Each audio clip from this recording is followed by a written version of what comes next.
Well, folks, Democrats, especially this one right here, are really a lot dumber than we thought they were.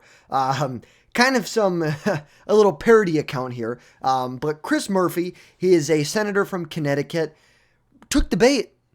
There's a lot of conservative influencers out there. There's people who pretend to be other people. And this guy really took the bait. He did not do his homework, whether it was him or someone on his staff.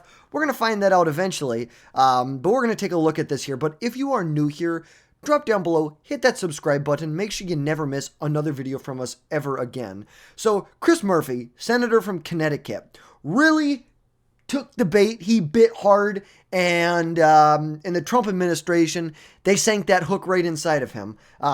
So, this all started when a parody account for Laura Trump, that's at Laura Trump Page. If you support border czar Tom Homan arresting AOC for giving illegal aliens instructions on how to avoid deportation, post a thumbs up in the comments. Make your voice heard, according to this parody account. Well, Chris Murphy really bit. He said it takes some effing gall to have Vance, J.D. Vance, lecturing Europe on free speech when at the exact same time the Trump regime is threatening Democrats back home with arrest if they even explain people's rights to them. Obviously, a very big mishap from Chris Murphy. And as of right now, this is still up right now. This was 3 days ago this was put up. If I was him, I'd be embarrassed and I'd just take it down because I would look like a complete idiot. But hey, I'll give him some credit. He just left it up, or someone on his staff did. Immediately, there was a community notes that was left down here. This is a screenshot from a parody fan account. Here's her real account. Here's the parody account.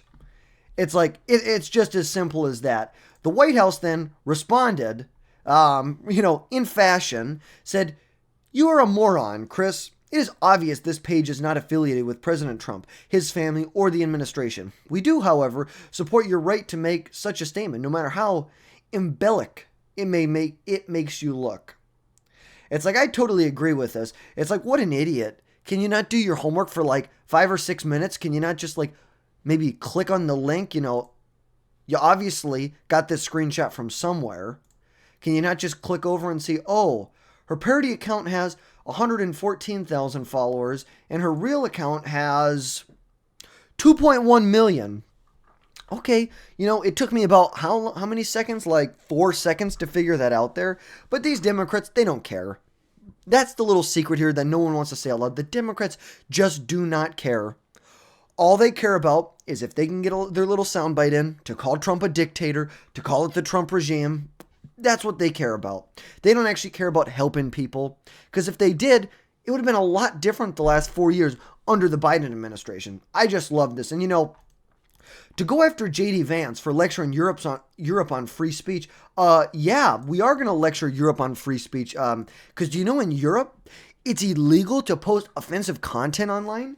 It's illegal in Germany to send offensive or to say something offensive in public while someone who may be offended by that is within earshot. It's like, this is just ridiculous. And the fact is that the United States spends billions and billions. It's like we spend billions of dollars every day. The United States Defense Department, we spend like $3 billion a day on defense.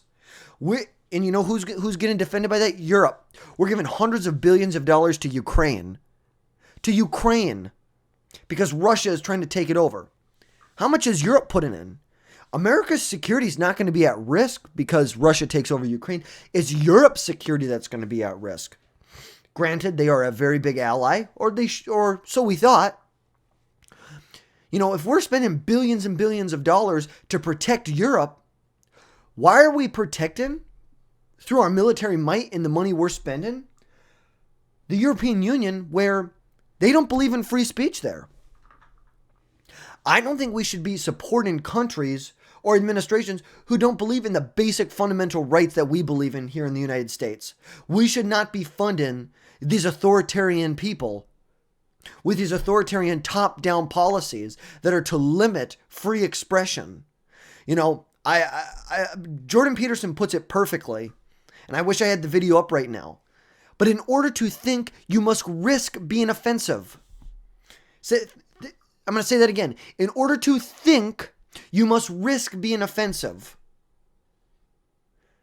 Nobody has the right to not be offended. Well, apparently that's not the truth over in Europe or in Germany, where if you post a anti-feminist meme on Facebook, the police are going to show up at your door, confiscate your technology, your laptop, your phone, anything that you could have done this through, and then try and throw you in jail. It is just ridiculous, and the United States really needs to take a hard look at why are we defending all these countries that don't believe in freedom of speech? Why are we defending these countries when they don't have the same basic rights or give those same basic rights to their citizens as we do here? Just something to think about. But if you like this video, drop down below. Let me know what your thoughts are on this dummy Chris Murphy. Really just big flop. And what are your thoughts? Do you think that the United States should be defending the European Union when in reality they do not support free speech and they do everything they can to limit free expression? Let me know what your thoughts are down in the comments. Until next time.